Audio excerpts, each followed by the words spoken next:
We're leaving on the next flight out today.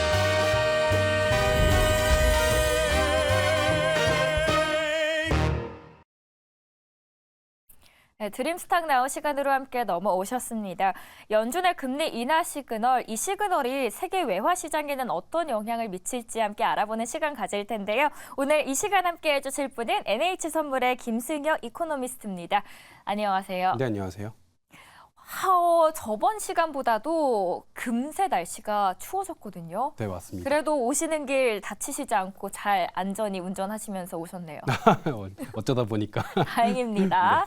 자, 우선 개장 전에 미국 증시의 흐름부터 한번 쫙 살펴보도록 할게요. 앞으로 마이크론 실적도 앞두고 있어서 많은 분들의 기대감이 커질 것 같은데 어떻게 흘러가고 있나요? 우선은 현재까지는 상황은 아직까지는 긍정적인 신호가 계속 보이고 있는 상황인데 사실 뭐 지금 현재 상황이 중요하다기보단 최근 트렌드를 좀 보자면 미 증시가 아무래도 인하에 대한 신호, 금리에 대한 인하 기대감으로 인해서 최근 랠리를 계속 보이고 있는 상황이죠.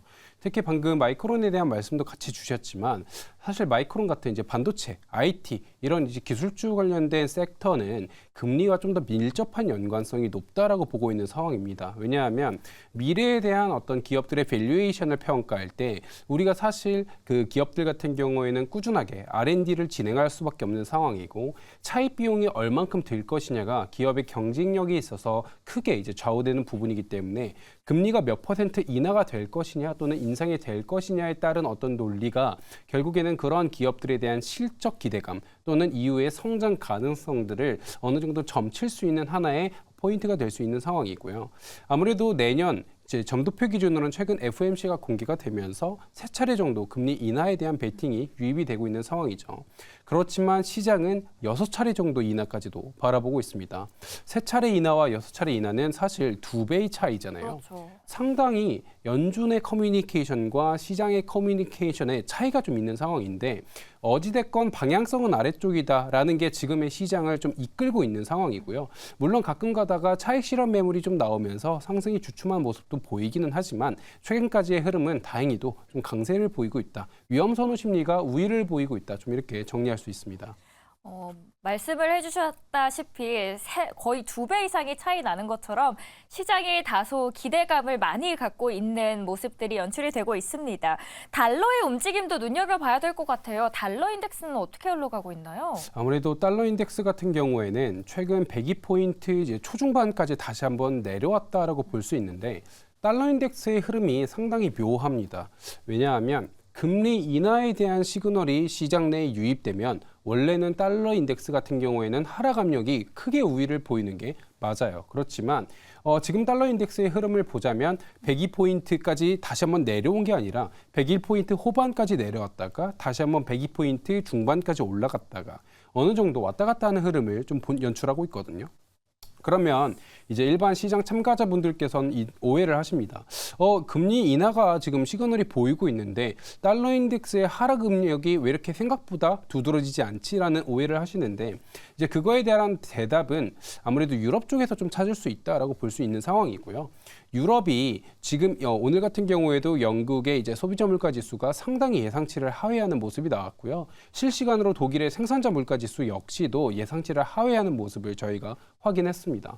유럽의 물가 상승 압력이 우리가 예상했던 것보다 훨씬 빠르다라고 한다면 어제 밤 같은 경우에 ECB의 슈나벨 위원이 발언을 하기는 이제 우리도 금리 인상은 끝났다라고 발언을 했거든요. 물론 인하에 대한 거는 아직까지 선을 그었지만 인상에 대해서는 확실히 종료 시점을 언급했기 때문에 그러면 제가 저번 시간에도 한번 말씀을 드렸겠지만 미국과 유럽의 달리기 싸움이 결국에는 달러 인덱스의 하락이냐 상승을 좀 결정하는 단기적 재료다라는 말씀을 드렸는데 최근 들어서도 계속 유럽의 금리 인하가 미국보다 먼저 단행될 경우 그래서 유로화가 상대적으로 약세를 보일 경우에는 달러 인덱스는 기술적 상대적 강세를 보일 수 있다. 좀 이렇게 정리를 하면서 아무래도 최근에 달러 인덱스가 금리 인하 기대감의 일변도로 하락 압력을 보이는 게 아니라 기술적인 상승세도 같이 한번 조금씩은 경험하고 있다. 좀 이렇게 보고 있는 상황입니다. 금리 인하에 대한 기대감뿐만 아니라 기술적인 부분도 함께 고려를 해보시면 좋을 것 같습니다.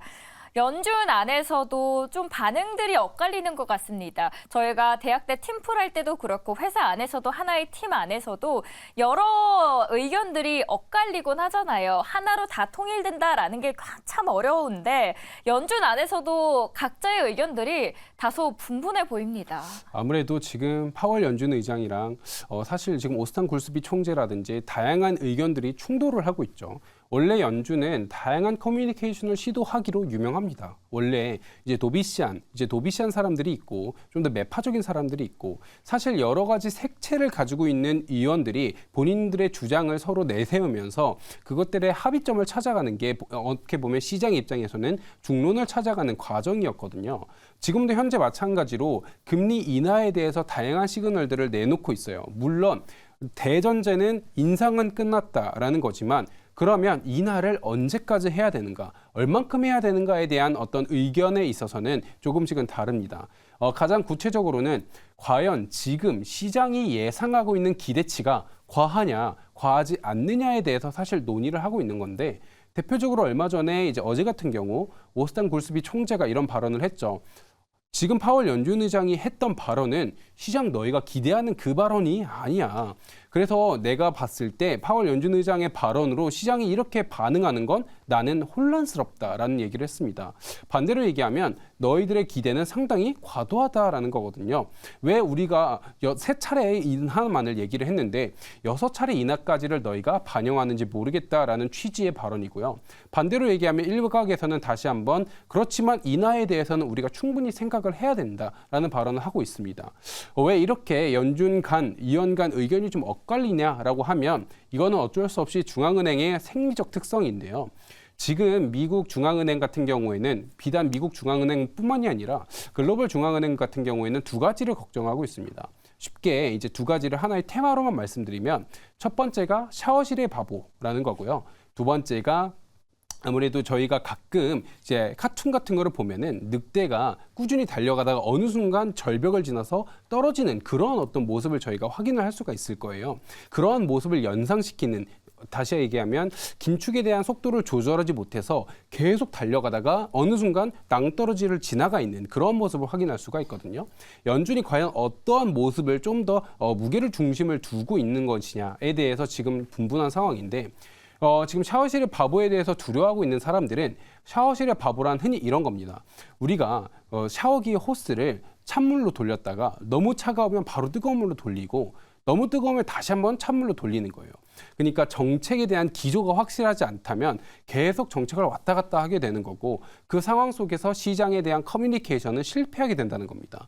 그러면 시장은 일종의 기대 인플레이션을 바탕으로 본인들의 재무적 포트폴리오를 짜야 되는데 연준의 커뮤니케이션이 너무 헷갈린다라고 하면 이거를 제대로 성립할 수가 없거든요. 이런 어떤 우려로 인해서 연준은 본인들의 스탠스를 한 번에 쉽게 바꿀 수 없습니다. 그래서 저희가 흔히 베이비 스텝을 밟아간다라고 얘기를 많이 하잖아요. 차근차근히 시장에게 커뮤니케이션을 시도하는 거예요. 지금 금리 인하에 대한 시그널을 한번 던졌기 때문에 우리 인하할 거야. 인하하면 언제부터 할 거야? 언제까지 할 거야? 얼만큼 할 거야를 단계적으로 들어가야 되는데 시장은 특성상 연준이 우리 인하할 거야 라고 하는 순간 오케이 그러면 너희는 언제부터 얼만큼 할 거지를 이미 예상하고 시장에 베팅을 하고 있는 겁니다. 그 커뮤니케이션을 조율하는 과정이 지금 진행 중이다라는 말씀을 드리고 있는 거고요. 아까 말씀드렸듯 긴축이 너무 과도해서 어느 순간 낭떠러지를 지나가서 그걸 떨어져 버리는 그런 위험을 연준 역시도 같이 감지하고 있습니다. 지나친 긴축이 결국에는 경기 침체를 불러올 수 있을 거다라는 판단이고 이에 따라서 시장을 어느 정도 안정화시키는 작업을 같이 진행하고 있는 상황인데 그러한 발언들이 연준 위원들로부터 조금씩은 나오고 있는 거죠. 지금 물론 파월이 금리 인하, 그러니까 인상을 더 이상 안 하겠다라는 발언으로 인해서 오히려 시장이 축제 분위기가 된 건 사실입니다.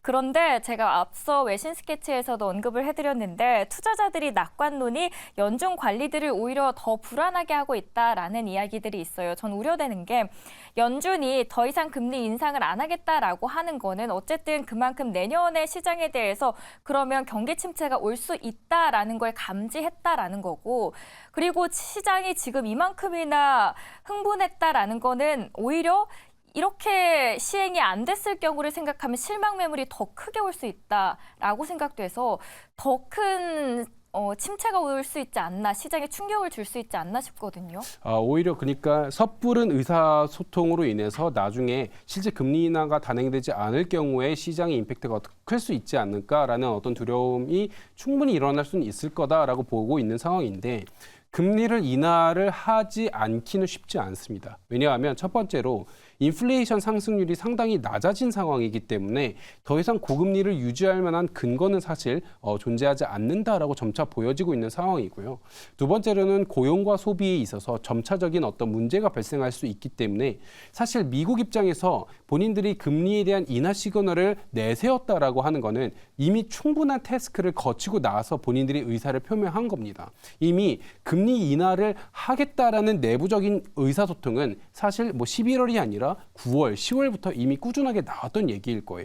이거를 가다듬고 어느 순간 우리가 이걸 얘기할지, 어떻게 얘기할지를 이제 연준 내에서 내부적으로 소통을 거친 다음에 시장에서 이거를 더 이상 이제 얘기 안 하면 안 되겠다. 그럼 침체 리스크를 더 심각하게 만들 수 있을 거다라는 연준의 판단으로 인해서 이제 금리 인하에 대한 의사소통이 나온 거고요. 말씀하신 대로 만약에 연준이 금리 인하를 하지 않았다라는 가정을 해볼게요. 내년에 금리 인하를 한 번도 하지 않았다라는 거는 반대로 얘기하면 여전히 시장은 상당히 뜨겁다라는 거거든요. 여전히 소비는 좋고 고용은 좋고 주택시장도 여전히 활발하다라는 거예요. 반대로 얘기하면 시장 입장에서는 사실 실망 매물이 물론 출회할 수도 있지만 여전히 소비가 견고하다라는 거는 올해와 같은 장세가 지속될 수 있다는 거죠. 3분기에 GDP가 서프라이즈가 나오고 여전히 우리가 역성장을 기대했는데 생각보다 침체가 딜레이되고 그럼 이 과정에서 나오는 필연적인 얘기는 무엇이냐면 중립금리가 올라갔다라는 겁니다. 중립금리가 올라갔다라는 거는 우리가 일반적으로 2% 정도면 사실 경기가 너무 뜨겁지도 너무 차갑지도 않은 골디락스 환경을 유지할 수 있을 거다가 중립금리 수준이고 중립금리는 사실 계산되는 거기 때문에 명확한 기준은 그 누구도 알 수 없습니다. 연준조차도 본인들의 중립금리 로직은 실제 시장에 공개할 수가 없어요. 다만 코로나 이후에 사실 경기적 생리는 변화했다라고 보거든요. IT 기술 발전이라든지 재택근무로 인해서 실제 산업 생산량이 올라갔다라고 한다면 실질적 생산량이 늘어남으로써 GDP에 대한 성장률이 올라가요. 그러면 중립금리 역시도 같이 올라갈 수는 있을 거다라고 보여지고 있는 상황이거든요. 그래서 예를 들어 올해도 기준금리가 내려가지 않고 경기가 여전히 좋다라는 거는 반대로 실제 이 사회가 이 소사이어티가 만들어내고 있는 프로덕션이 더 많아진 거고요. 그러면 반대로 경기에 대해서 질적 변화가 일어났다라고 볼 수 있는 거고 중립금리가 올라갔다라고 볼 수 있는 상황입니다. 그러면 이거는 시장이 다시 한번 다르게 해석할 수 있는 상황이에요. 그러면 우리가 결국에는 발전성 자체가 좀 더 높아진 상황이니까 이거를 우리가 부정적 악재로만 여겨질 것이냐, 우리가 인하 안 해준다고 해서 사실 이게 무조건 시장에서 좋지 않은 시그널이냐, 그렇지는 않을 수 있다라고 보는 거죠. 중립금리에 대한 변화는 사실 여러 가지 해석이 가능하지만 반대로는 결국에는 시장의 체질 자체가 효율적으로 변했다라는 게 주 전제 조건이거든요. 이건 근데 하나의 시나리오고 사실 이럴 가능성은 높지는 않습니다. 중립금리 자체는 변하지 않았을 가능성이 아직까지는 높고요. 2%에 대한 물가 목표치가 유지되면서 아무래도 연준은 평균 목표 물가지를 지금 도입을 하고 있는 상황이잖아요. 물론 2%에 도달해야 금리 인하를 하는 거는 아닙니다. 역사적인 연준을 봤을 때 일반적으로 연준이 금리 인하를 언제부터 시작했지를 금리 인하 시작 타이밍부터의 어떤 물가 상승률을 보면 항상 2%를 넘었어요. 2.4%, 2.5%, 2.7% 다 이런 부분에서 포진되어 있거든요. 그러니까 2%를 찍어야 금리를 내리는 건 아닙니다. 다만 2.5%라고 하더라도 하락 추세가 완연하다. 그래서 2%까지 도달한 게 너무 명백해 보인다라는 시그널이 확인이 되면 연준은 인하를 실제 단행합니다. 그리고 지금은 점차적으로 그런 모습이 확인되고 있기 때문에 내년에는 금리 인하에 대한 가능성은 매우 높다라고 보고 있는 상황이고 그래서 금리를 인하를 할 가능성은 높은데 지금 시장은 3월부터 카운팅을 하고 있고 네. 연준은 사실 3월부터는 아니다라고 보고 있는 상황이잖아요. 그리고 이제 여의도 컨센서스는 한 5월부터인 것 같고요. 글로벌 컨센서스도 한 5월 정도인 것 같아요. 그래서 5월 정도의 금리 인하가 단행이 되면 쇼크는 없을 텐데 3월이 금리 인하가 되면은 두 가지 가능성이 둘 다 발행할 거예요. 첫 번째로는 3월부터 진짜 금리 인하가 됐네? 오케이. 그러면 아까 말씀드린 IT 테크라든지 그런 기술주 중심의 랠리가 다시 한번 반영이 될 수는 있겠죠. 그쵸. 그게 첫 번째고 두 번째로는 왜 벌써 3월부터 금리 인하했지? 경기가 불안한 건가? 더 두려움이 커지는 거죠. 맞습니다. 어디 한 군데가 부러지지 않았나? 단기 자금 시장은 괜찮은가? 레포 시장을 우리가 한번 체크해 보자. 등 여러 가지 불안감도 조금씩은 조성될 수 있는 상황이고요. 불안감이 조성되면 문제는 항상 있기 때문에 그 문제가 다시 한번 조명받을 수는 있습니다. 그러면 그런 상황에서의 시장의 어떤 저희가 보는 공포 지수라는 거 이제 빅스 지수라든지 이런 공포 지수들이 있잖아요. 그런 것들이 다시 한번 좀 반응은 될 수 있겠죠. 그러면서 3월에 금리 인하가 되면 단기적으로는 좋을 수는 있겠지만 장기적으로 심리 지수에서는 좋지 않을 수 있다 정도로 보고 있는 상황입니다.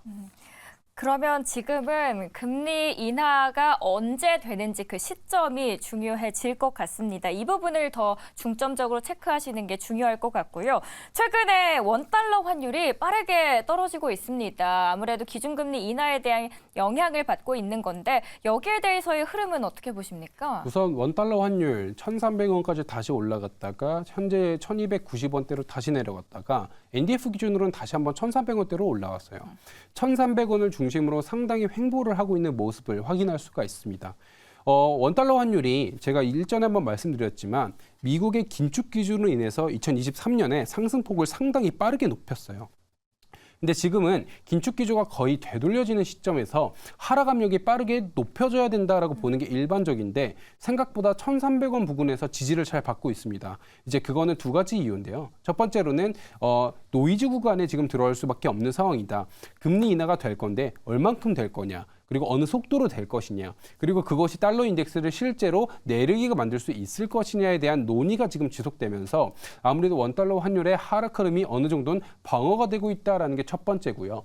두 번째로는 원달러 환율에 대한 저가 매수가 꾸준하게 유입되고 있는 상황입니다. 특히 이제 결제 수요, 저희가 흔히 이제 내고 물량, 수출업체의 내고 물량이라든지 수입업체의 결제 수요가 수급적인 상하단을 제한하는데 지금 같은 경우에는 연말에 결제 수요 같은 것들이 수입업체로부터 꾸준하게 나오면서 저가 매수가 1,290원대를 중심으로 유입되고 있는 상황이거든요. 그래서 금리 인하에 대한 시그널이 명백하게 조금 더 금리 인하 내러티브가 시장 내 확산되기 전까지는 아무래도 1,300원을 중심으로 어느 정도 횡보세를 보일 가능성이 높다가 지금 이제 원달러 환율에 대한 코멘트고요. 이후에 사실 원달러 환율에 대한 하락 압력이 두드러지게 높아지려고 이제 전제 조건을 하나 깐다면 아무래도 미국의 기준금리 인하가 지금 시장이 기대하는 6차례와 지금 점도표상의 3차례 사이에 그 사이에 어느 정도의 합의점을 찾는 것이 하나의 어떤 방향성을 제시하는 키가 될 수 있을 거다라고 보고 있는 상황입니다. 이번에 BOJ 금융정책결정회의에도 많은 관심이 쏠렸습니다.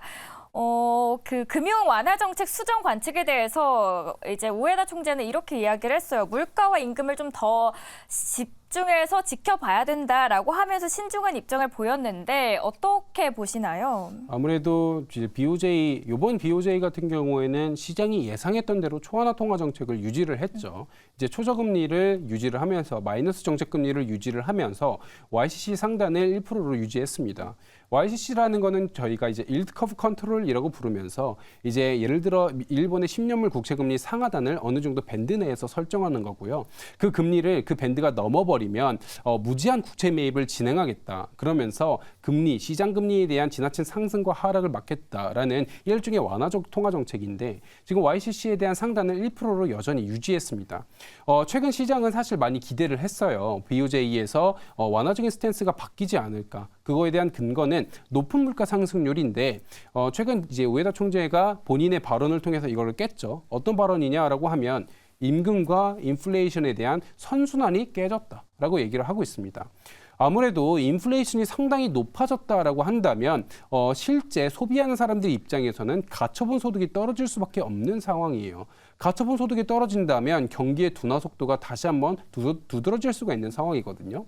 결국 일본은 경기에 대한 부양책으로 초안화 통화 정책을 하는데 그것이 물가를 잡아내지 못하다 보니까 소득에 대한 저하로 연결이 되면서 BOJ 입장에서는 일종의 좀 딜레마에 빠져 있는 모습인데 이것이 어느 정도 타파가 되려면 결국에는 일본의 이제 실질금리 상승이라든지 임금 상승률이 다시 한번 발현이 돼야 됩니다.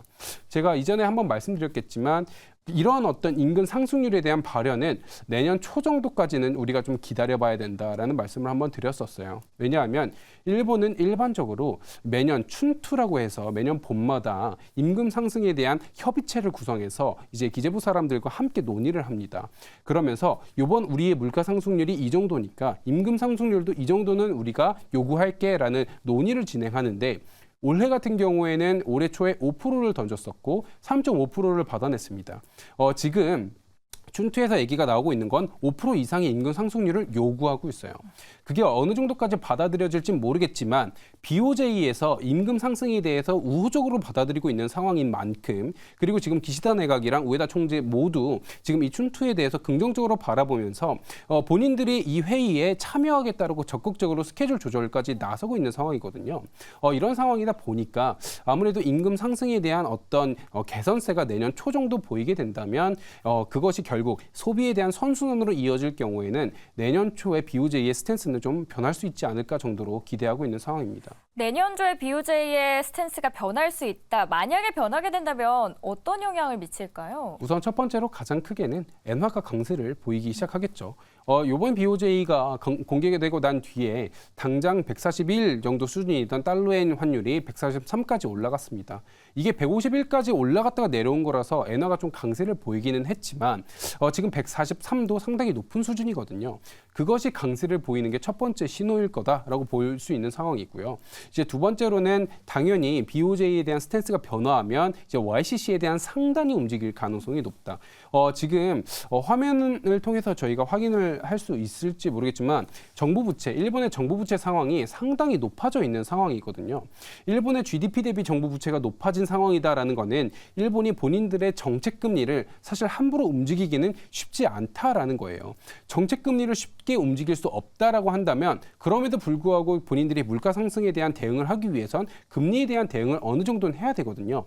그것으로 지금 YCC를 건드리고 있는 거기 때문에 내년 정도 초에 그래서 본인들이 YCC를 건드릴 만한 여력이 생긴다라고 하면 이제 상단 밴드가 1%보다는 좀 더 높아질 수가 있는 상황이고요. 그렇기 때문에 지금의 이제 이러한 임금 상승률이 내년 정도에는 다시 한번 바뀌기를 기대할 거다라고 보고 있는 상황입니다. 이 그래프를 보시면 알겠지만 올해 초나 올해 말이나 사실 임금의 변화율이 그렇게 크지 않아요. 일본의 물가 상승률은 상당히 높아져 있는 상황인데 높아질 땐 4%까지 갔다가 지금 3%대를 여전히 유지하고 있는 상황인데 이것이 반영되고 있지 않은 임금이기 때문에 이것이 본격적으로 내년부터 반영이 된다라고 했을 때 근로자에 대한 비율이 높은 일본 특성상 그러면 실제 소비자들의 개선, 소비에 대한 개선세가 다시 한번 두드러질 수 있고 이것이 BOJ 입장에서는 본인들이 정책 변화에 대해서 발언을 하는 하나의 계기가 될 수 있을 거다 정도로 보고 있는 상황이고요. 마지막 한 가지만 더 말씀드리면 이제 엔화에 대한 강세 측면에서는 아무래도 미일금리차 축소 아무래도 미국의 10년물 국채금리가 4%를 하회했고 꾸준하게 지금 내려오고 있는 상황이잖아요. 금리 인하 내러티브를 가장 적극적으로 반영하고 있는 것이 10년물 국채금리 중에 하나인 것 같은데 아무래도 미국과 일본의 금리차가 줄어들면 엔캐리 트레이드라는 수요가 줄어들 수밖에 없습니다. 그럼 엔화 매도 물량의 시장이 풀리는 것이 좀 줄어들 수밖에 없는 상황이고 그것이 되돌려진다라고 했을 때 엔화 강세는 점차 촉발될 수 있을 거다. 그래서 엔화 약세 흐름이 내년 초까지는 지지부진할 수는 있겠지만 엔화가 본격적으로 강세 베팅이 진행된다라고 했을 때 그 속도는 좀 빠를 수 있을 거다 정도로 보고 있습니다.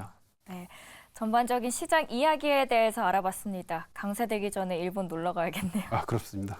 네, 오늘 함께해 주신 분은 김세영 이코노미스트였습니다. 오늘도 잘 들었습니다. 네, 감사합니다.